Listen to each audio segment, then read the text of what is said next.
मान लेते हैं आप पुलिस स्टेशन में जाते हैं और वहाँ जाके एसएचओ साहब से रिक्वेस्ट करते हैं कि हमारे साथ में ये गतिविधि हुई है और इसके लिए आप जो है हमारी कंप्लेंट लीजिए। यदि पुलिस ऑफिसर आपकी कंप्लेंट लेने से मना कर देता हूँ, यदि वो एफआईआर लिखने से मना कर देता हूँ और आपको जो है बेइज्जत करके बाहर निकाल दे, उस एक परिस्थिति के अंदर आपको भारत के नागरिक होने के नाते कुछ अधिकारों को पता होना चाहिए। नमस्कार भारत, कैसे हैं आप? मेरा नाम है तेज सोनी और आज मैं आपको भारत के नागरिक होने के नाते कुछ बेसिक चीज़ें बताने वाला हूँ जो आपकी मदद करेगा किसी भी तरह की अनवांटेड सिचुएशन को हैंडल करने में। So let's begin. सबसे पहले हम बात करते हैं एफआईआर क्या है। एफआईआर जैसे फर्स्ट इन्फॉर्मेशन रिपोर्ट।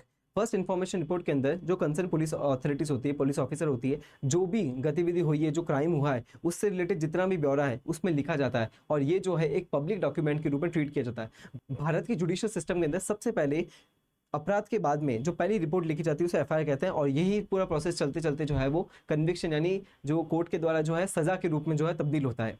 अब हम बात करते हैं भारतीय नागरिक सुरक्षा संहिता की सेक्शन 173 और उससे रिलेटेड जितने भी प्रोविजंस हैं जो आपको ध्यान में रखने चाहिए। सबसे पहले है एफआईआर दर्ज करने का अधिकार। यदि शिकायतकर्ता जो है वो संज्ञेय अपराध लाता है यानी कॉग्निजेबल ऑफेंस। कॉग्निजेबल ऑफेंस वो ऑफेंस होते हैं जो सीरियस इन नेचर होते हैं, जो बहुत गंभीर मामले के होते हैं, जैसे चोरी, डकैती, मर्डर, रेप, ऐसे जो मामले होते हैं उस केस के अंदर पुलिस वाला जो है आपको मना नहीं कर सकता एफआईआर लिखने से। क्यों? क्योंकि ये हमारे सुप्रीम कोर्ट ने Lalita Kumar versus state of UP judgement में इस चीज को क्लैरिफाई किया था कि यदि संज्ञेय अपराध है तो पुलिस जो है वो आपको मना नहीं कर सकती। दूसरे अधिकार की बात करें तो वो है एफआईआर की रिपोर्ट से रिलेटेड। एफआईआर रिपोर्ट जो है वो पीड़ित करता व शिकायत करता दोनों को जो है फ्री ऑफ कॉस्ट दी जाएगी और उसके अंदर किसी प्रकार की जो फीस है, चार्जेस है, वो डिमांड नहीं किया जाएंगे। क्यों? क्योंकि आप इसी एफआईआर को लेकर जो है वो अपना लॉयर, अपने एडवोकेट को शो कर सकते हैं और आगे जो ट्रायल प्रोसेस है वो हम स्टार्ट कर पाए। तीसरा जो अधिकार आता है वो है जीरो एफआईआर का। हालिया समय के अंदर जंतर मंतर के अंदर कुछ तत्वों ने भारत के प्रधानमंत्री को जो है गाली दी थी। उसकी जो रिपोर्ट है वो नोएडा पुलिस स्टेशन में लिखी गई थी, लेकिन जो घटना है वो दिल्ली के अंदर हुई थी। तो इस केस के अंदर जो क्राइम लोकेशन है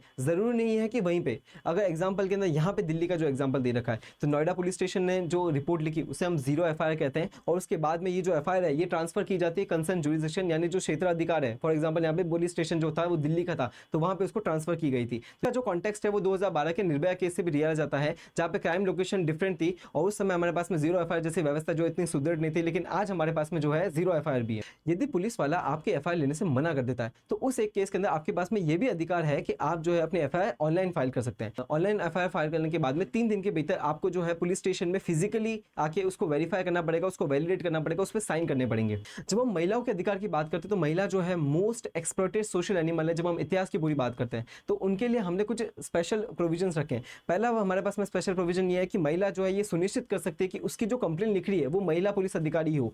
दूसरा ये कि यौन जैसे जो मामले होते हैं उसके अंदर जो है पीड़िता जो है वो अपने घर पर भी बयान दर्ज कर सकती है, उसे थाने आने की जरूरत नहीं है।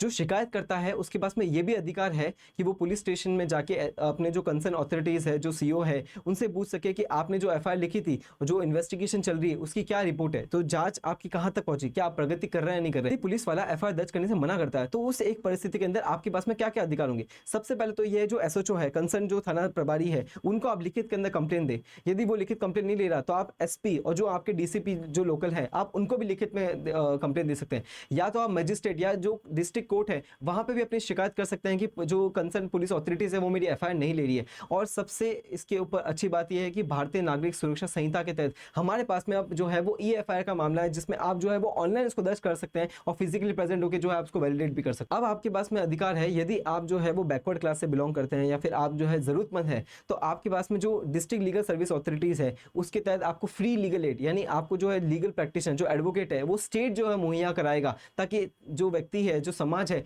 वो जस्टिस से जो है पीछे ना हट जाए। हम चाहे सामाजिक रूप से बात करें, आर्थिक रूप से बात करें या राजनीतिक रूप से बात करें, न्याय एक ऐसी व्यवस्था है जो सभी के पास में होनी चाहिए। ये भी अधिकार है कि आप ये सुनिश्चित कर सके कि जो तथ्य लिखे गए हैं वो प्रामाणिक है या नहीं है। भारत के अंदर सबसे महत्वपूर्ण चीज ये है कि आपको अपने अधिकारों का पता हो और अपने अधिकारों को इस्तेमाल करना भी आपको सीखना चाहिए। इसी तरह की जनरल अवेयरनेस के लिए हमें फॉलो कीजिएगा। जय हिंद, जय भारत।